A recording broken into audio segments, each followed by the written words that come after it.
Alrighty, what's going on? So I want to try a little bit of a new video, but I want you to understand something for a second. The goal of my channel is to inspire you, to be helpful for you, to guide you in a way in which I can. And in the coming months, expect to see a range of different types of content. This is really my personal sort of like vlog, personal like video library, vlog library, where I can share things around my mind and things that I'm going through, things I'm working on myself, and things that hopefully you can relate to and learn from. You can learn from my mistakes and some of the things I've done well, and I just want to make this something very useful for you. Sorry, my camera's sliding down here. And before I get into it, I'm just, this video is self-sponsored by Kino Sleep. I got some Kino Sleep here. It's very delicious. It's naturally sweetened, but it tastes like Fruit Loops. And my problem is that I hate going to sleep. I don't never want to go to sleep, and then I'm up till 4 in the morning, and I wake up, and I don't have enough hours in the day to get stuff done. So what I do is usually around midnight or 12:30, I'll have a Kino Sleep, and within an hour, I'm feeling like ready to crash, like excited to fall asleep, which is really, really fun for me. So I like this. It's got some good stuff in it. Ashwagandha, glycine, magnesium. You wake up the next day feeling a little sharper, a little more recovered. But that's besides the point. In this video, I want to really talk about what's the biggest mistake that I see 20-something-year-olds make. And it's really important to talk about, because this is really what is going to affect your future. Either your future, you'll be stuck, right? Either you'll be stuck and forced to go down a road that you don't want to go down, frankly, or you will be liberated and you'll be able to achieve the goals you have and live the life that you want. And ultimately, what you want to do, and I'm sure, I'm not a mind reader, but ultimately what I believe that you want to do is you want to do something that really fulfills you. You want to live a life, right, that's exciting, where you go after what you want, where you feel free and liberated, and you can make tough decisions because you know this is what's going to lead you to a better future. And so many times I see these 20-year-olds, maybe they're 22, 23, 24, 25, etc., they get caught up in a certain lifestyle. They get caught up in a certain lifestyle because they're all about enjoying life now, like living it up to the utmost, which is different than living in the moment. They're about living to the utmost. And it boggles my mind to see these people live paycheck to paycheck, even live beyond paycheck to paycheck, live in credit. And so here's the problem with that fundamentally, is that if you want to pursue a different life path, if you want to try something that's going to be risky, but it's going to have a bigger payoff, if you want to start a business, if you want to, go for a more challenging, lofty job that maybe you have to start lower to get to where you want to be. Well, the problem is so many people are 22, they finish university, they get, more expensive condos and cars, or they spend too much money eating out, on drinking, on expensive clothes. And what happens is they have no savings. They have no savings. So when the first job they get, maybe they've done it for a few years and they just like, this is not what I want to do. This is not what excites me. This is not what I want my life to be. And then they have an idea of what they want to do, but they can't do it, because if they lose their job, they have no way of supporting themselves. And so my advice to someone that's in their 20s is live as, I don't want to say live as frugally as you can, but be very smart financially. Don't spend every dollar you get. Save something up.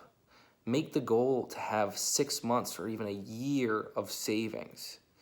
I followed this own advice myself. When I started Kinobody, for example, first of all, I didn't inherit any money. This is my family house that I'm in, and I'm able to live here. That said, I've had, 4 condos over the last 3 years. No, 24, 3 years, yeah. But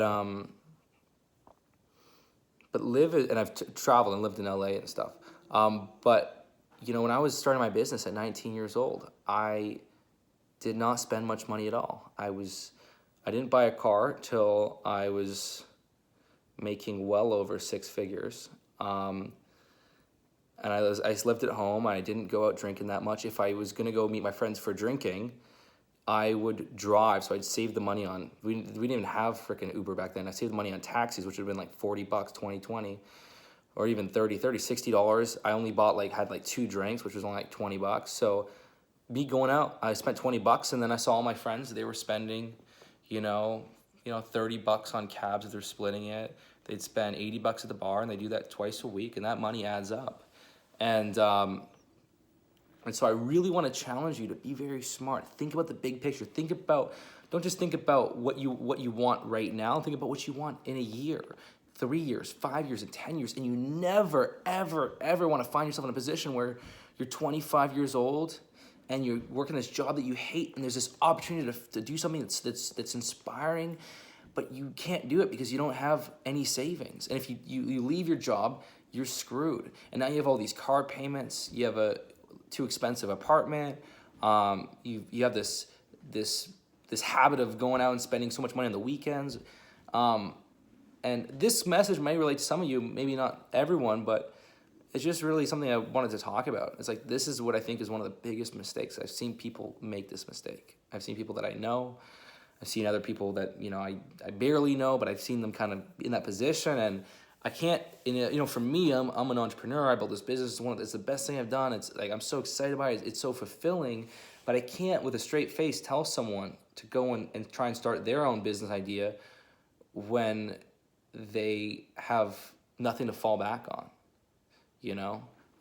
Even I would suggest, if you can, if you've done university, or if you dropped out of university, if you can, I would suggest living at home. Live at home.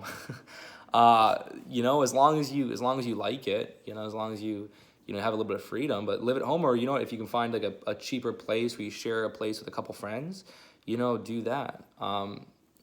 You really want to have that. Every month you want to see more money coming in than going out. It sounds like obvious advice, but that was my philosophy the whole time. So as you've seen my lifestyle get more lavish, I've never come close to touching the majority, even half of the money. For me, it's all about focusing on the future and investing. And here's the problem: is that sometimes shit happens. Sometimes shit happens, and you need an emergency fund in life. Maybe it's health bills. Maybe you're sick and you can't work and stuff like that. I've had times where I had to spend a lot more money than expected, and that was frustrating. Like, I had years when, and I talked about this before, but I had all these breathing issues that turned out to be a lot of emotional stuff, emotional loss that was holding in, and I spent $1,000 working with tons of people until I actually found someone that really helped me resolve it. And then I lost tons of time working on my business because I just couldn't. So you never know what's going to come up, and I've actually had times where I went through issues where my business, I had a team in the States and a team here, and then when we combined the business, I had a huge some tax issues, and so the Canadian government still owes me $200,000. So because I overpaid, I paid an extra tax bill of $200,000 that I wasn't supposed to pay. So my advice here is that save money, be smart. I can't imagine these people that live paycheck to paycheck. They have no savings, they have no money, and they're always stressed out all the time. Yes, I get it. Some people make more money than other people. Some people have it easier than other people. Maybe someone can't live at home exactly, and they're in school and they only have one job. And I get that that's a very tricky situation. But follow these people around for a week, and you'd realize that they're not that smart with their money. And when it comes in, it goes out. And and I believe this fully, that financial success or financial freedom, it's not as much about how much you make. It's more of a state of mind. Look, when I was making very little money, when I was making $10,000 a year, my first year building Kinobody, I made a few ebook sales, or few ebook sales for a friend of mine, Visual Impact, Rusty Moore, whose course I was using at the time, and I made $10,000. And you know what? I didn't spend any. I barely spent it. I just was very frugal. Although of course I was lucky to be able to live at home, be able to have cooked meals for me. That's very true. To be able to have be able to share a car. But then, as things picked up, I started to enjoy a bigger lifestyle. Even, it's funny, like my business mentor, he was like, dude, you're making this money. Why don't you get a car? Why don't you get your own car? Why don't you get your own apartment? And I was like, I don't need to. I'm happy. Like, why do I need to spend that money? I'd rather save it, but eventually I did all that stuff, but this is almost a reminder for myself to not focus so much on spending and focus more on like, live a simple life if you can, because you never know when there's going to be an opportunity for you that's worth pursuing. And then the problem is, once you start spending more money, it becomes addictive. It becomes a habit, and it's harder. It's very hard to cut back. So if your lifestyle is $5,000 a month, it's a lot harder to cut that down to $3,000 a month or $4,000 a month, than to just stay at the $3,000 or $4,000 a month. So like, take your time before you build your lifestyle up. Build that wealth, build that money up, and be smart. And at the same time though, don't take this as being cheap. Like, you go with your friends, don't try and like, cheat them out of some drinks and stuff like that. Like, be a giver, like help people out, but do it in a smart way. Like, if I go out for dinners, I always offer to pay, so on and so forth. Like, if I take a girl out for drinks, like, I happy to pay all the time, and I like to give. And if I have invite people to a business meeting, like, it's reciprocal. That said, if you can't necessarily pitch your own or contribute, then don't go out. But don't put yourself in a situation to screw your friends out or screw people out, because you're like, oh, I should save money, and it's like, wait, you had 3 drinks, you need to pitch in. Don't do that, because I've met people like that. I've met people like that, and sometimes we'll go to a club and we'll get a bottle, and like I'm the one who puts the credit card down, and then these people like fucking disappear when the bill comes. And trust me, I never hang out with those people again. Even though like it doesn't matter, it's just money. Like I will never hang out with these people because I don't trust them. It's not good faith. So that's happened to me, and I've cut those people out of my life, and I hang out with people that are givers, that are reciprocal, that will offer, because that's people I like to hang around, and that's how my parents raised me. Because that's a losing mentality. So I just want to understand that this is a nuanced subject. What I'm saying is not to be cheap, and not to be cheap to your friends. Like, yes, have fun, enjoy life, this and that, but just be smart how you spend your money, and be very careful about putting yourself in a position where you're going to be stuck and trapped in a job, so on and so forth. And obviously, university doesn't help this, because especially in the States, people have massive amounts of university debt that is very, very, very difficult to pay back. And I just want to tell you guys, if you're in a situation where you're thinking about going to school or not, like, think about it. Society tells you that you have to go to university, and it's actually not necessarily true. It depends on what you want to do. Really, it depends on what you want to do. If I was hiring someone for Kinobody, do I care? And they were going to help with marketing, this and that, or whatever. Do I care if they have a university degree? I care if they're effective. I care more if they're smart. A high IQ is, without a university degree, is much more useful than a lower IQ with a degree.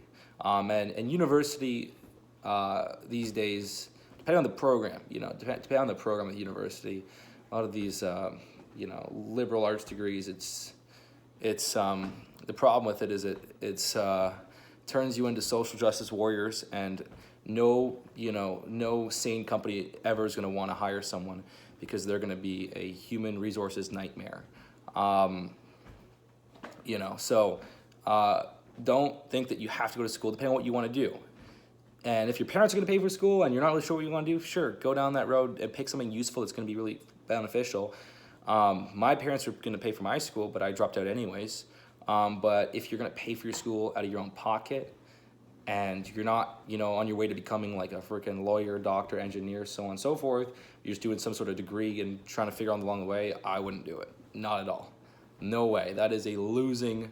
You know what you could do? Like, let's say school in the States is $30,000 a year or so, whatever it is. Maybe it's $40,000. You know what you could learn with $40,000? Fucking give that money to me, and I will fucking teach you everything. I'm just kidding. But trust me, there is.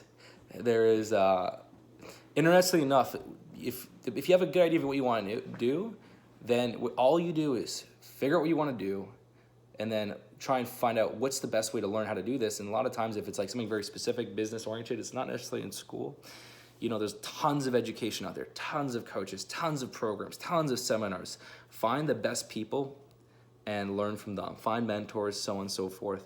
And again, like, take this advice with a grain of salt. I'm not saying don't go to school, but I'm just saying that a lot of people make a massive mistake, put themselves in tons of debt, and they spend 4 years they could have been building skills, learning from more qualified people for whatever they're into. I'm not saying more qualified, like, I'm saying, like, you know, when I dropped out of school, like, my professors, did they help me build Kinobody? Hell no.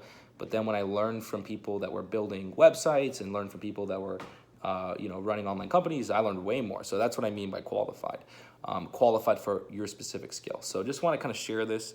I really hope you find this valuable. I really hope that, like, this is something that will help you live your dream life, not just right now, but, you know, in a few years from now, so you can be in the best position possible. If you found this really helpful, maybe share it with some of your friends so you guys can all be on the same page and work collectively together. Because when you have like-minded people, it's a lot easier than if you're the only person in your friend group that's trying to, you know, take on this mentality. That's all. If you enjoyed it, like and subscribe, and check out my Instagram there. Peace.